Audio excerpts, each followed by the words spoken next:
The Play Action podcast is fueled by Picasso's Pizza, where every night is pizza night. Okay, here we are on the Play Action podcast, and as our listeners probably know, we don't mess around here. We get right to business. So, Katherine, I don't care what you had for breakfast today.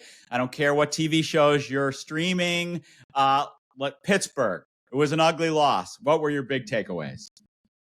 Yeah, not the best look for the Bills in that preseason game two at Pittsburgh. I think something that was interesting to me is how many of those competitions are still wide open. You know, we saw at middle linebacker, cornerback two, backup quarterback, I think is something that is still a bit of a concern and more so after that game. But to start with middle linebacker, Tyrell Dodson got that start, but then AJ Klein kind of rotated throughout there. And I think that's something they're definitely still solving. I mean, Sean McDermott's been pretty open about it's still an open competition.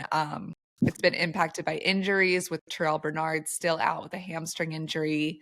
No exact timeline on his return, but I think that's an area that they thought I would imagine they would have thought they had a better idea on by now, even if it wasn't completely decided, but it seems they're still really going back and forth there.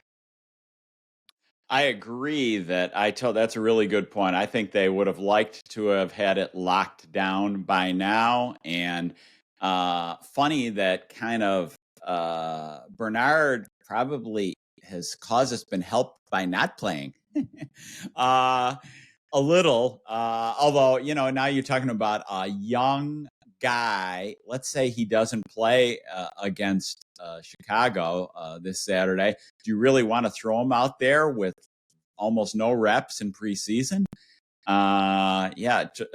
Dodson played 24 snaps, which was a lot. He was still in the game a little bit late in the game.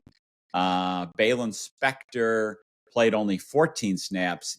I'm expecting, I think they should just play backups. Forget it. So the Chicago game should just be backups. We'll see.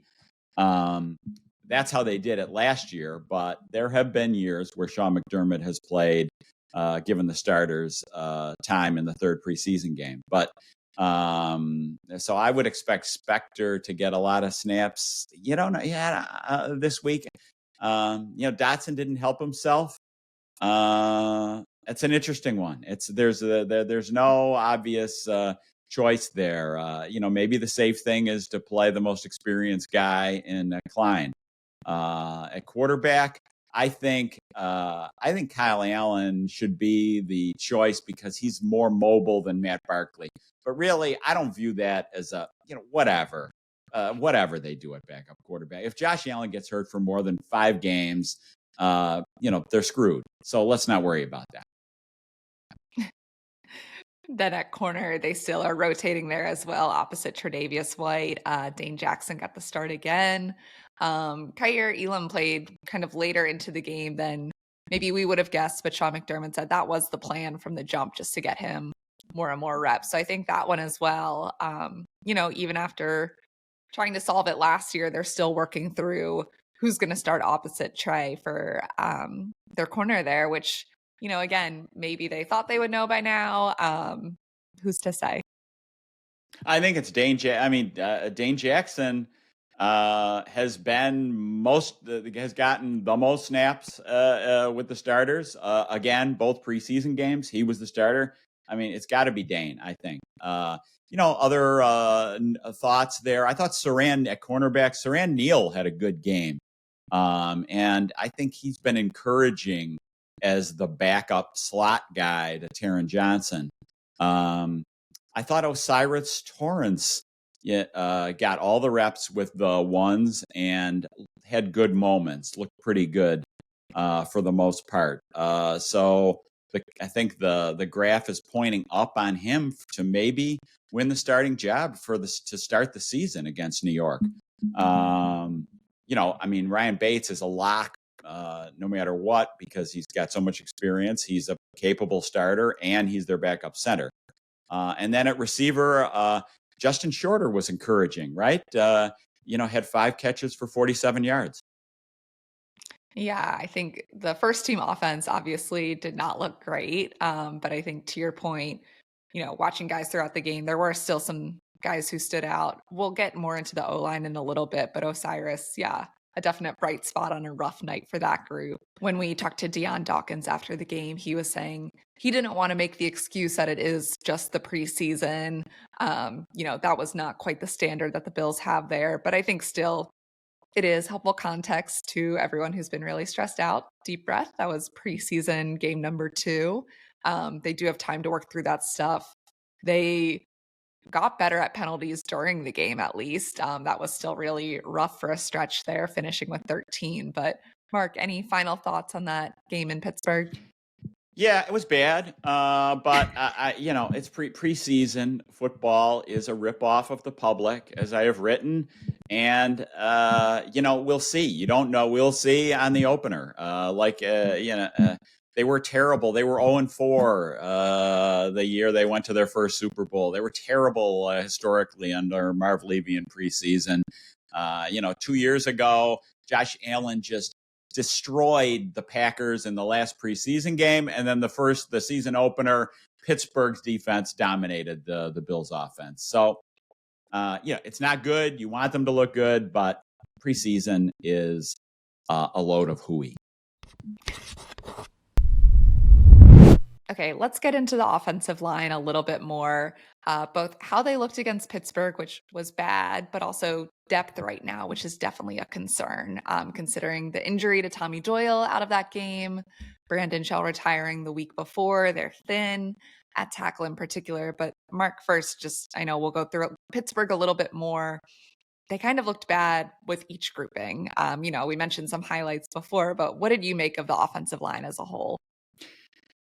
Well, there's no doubt depth at offensive tackle is a big worry around the league and especially with the Bills. And, you feel terrible for Tommy Doyle being lost for the season. So this leaves, where do they stand at offensive tackle, backup offensive tackle? You got David Quessenberry and Ryan Vandemark. Actually, Ryan Vandemark and David Quessenberry. Vandemark is sort of low-key riser here. He has gotten snaps as the number 3 tackle, undrafted, only in his second year, spent the last year on the practice squad. It's a worry. That's thin at offensive tackle. I'm kind of, they have Richard Garage, undrafted rookie from the University of Florida, has traits, but, raw. So Vandemark, Quessenberry are the backups right now. I don't feel real good about that. I am not on the bandwagon of fans who are real worried about Spencer Brown. I think fans should slow their roll on judgments of Spencer Brown. He has traits. I like Spencer Brown. I'm sticking on that bandwagon. I might be the last person when it plays out on the Spencer Brown bandwagon. I don't care. I think they should trust him and go with him to start the season and be slow to pull the plug on him. That being said, there are, they might want to look into a deal. Arizona has a couple, it's one team that has some extra offensive linemen. Josh Jones is one guy, 2019 draft pick who's not going to start for them, who has made like 22 starts in his career. And they have another veteran there who's a backup. So it's worth looking into. The Bills did sign tackle Garrett McGinn the same day they placed Tommy Doyle on injured reserve. So adding a little bit there, but I think still definitely an area of concern. Mark, to your point, just so unfortunate for Tommy Doyle. Was a guy who this team really saw how hard he had worked his way back from a week 3 injury the year before, his opposite knee this time. Spencer Brown and Mitch Morse following him into the tunnel just to kind of be there for him during this. You could tell it really hit guys hard. But yeah, even then, just kind of looking at the offensive line as a whole, I think kind of that balance we were talking about before. It is the preseason, but they just looked out of sync all night. Just kind of no matter what combination of guys were in there, it wasn't really clicking against the Steelers, it seemed like. Yeah, so we'll see how this shakes out. Right now Vandemark is looking like the number 3 swing tackle by a hair over Quessenberry. Will they pull? Will they try to make a move? Like I said before, Arizona is the one team that has a little bit of depth at tackle. Kelvin Beachum is a veteran. The other guy, backup on their roster. I mean, both of those, any move would be a backup of helping depth at tackle. So, really, that's one spot where the Bills have loads of depth, but that's one of the thinnest spot on the team. The Bills close their exhibition season Saturday in Chicago, and then final roster cuts come. They have to be made by Tuesday, the 29th. So a lot of depth on this team. Katherine, what are you looking at as some really tough potential cuts on this roster? Yeah, I think what'll happen at wide receiver is a big topic of interest for fans in particular, and also just kind of how they construct this team. It'll be interesting to see what they do there with Andy Isabella in particular. They've typically kept six guys to keep seven. Would he be the seventh? It seems, kind of trending that way, but he's had a really strong camp, particularly since getting into the Bills late. I think they've really liked him, but it becomes a numbers game at a certain point of just, well, if we keep an extra guy here, where do we cut from? And I think that's where it gets really tricky on this team, at least that being a large part of the conversation, right? Yeah, I mean, it's tough to keep an unorthodox number at a position. The Bills have always kept six at wide receiver under McDermott.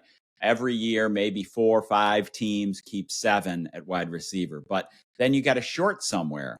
You're keeping two quarterbacks, 5 running backs, 3 tight ends is a lock. You got to keep 9 offensive linemen. That's the offense. You kill Khalil Shakir. Let's call him 5. Shorter is 6. He's 6'4", 4.55 speed. I mean, he's Gabe Day. Yeah, I think good case, blue, rose-colored glasses. He develops and maybe can take over for Gabe Davis next year. He's got Gabe Davis traits. Okay. I don't think you can cut your 5th round draft choice. Isabella, I like Isabella. I like Isabella, but he's number 7. It's a real tough one. Maybe you just stash, don't play Isabella at all, and hope the rest of the league forgets about him, and you leave him on your practice squad this week in Chicago. Another tough one. See what you think about. I think Cam Lewis has had another strong summer, training camp and summer. And how do you keep Cam Lewis? He's a hybrid safety cornerback, but they've got 4 safeties and 6 cornerbacks. He's 7 at cornerback. If we're counting Dane Jackson as a starter, you got Neal, who's a lock, Elam, and Benford. That's 6 cornerbacks. Cam Lewis is your 7th cornerback, or he's your 5th safety. Rapp and Hamlin are the 2 backups at safety. Does Cam Lewis beat out one of them? I don't know. What do you think about Cam Lewis?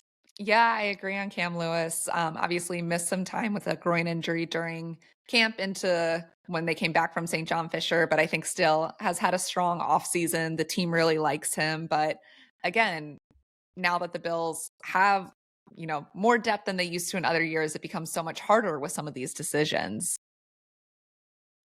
Yeah, and defensive line is another tough one. We're all presuming Von Miller is going to start on the in an active list on the pup list.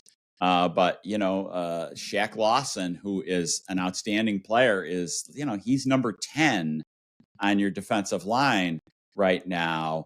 Jordan Phillips, what is his role? Shaq is 9. If Jordan Phillips isn't ready to start the season, you'd kind of love to have Jordan Phillips for the Jets game. Jordan is back practicing but didn't play. Is Jordan Phillips going to be ready to start the season or not? That's a big question because he's a good player and as a backup defensive tackle. So, they could use Jordan Phillips against the Jets in my eyes, but he hasn't played.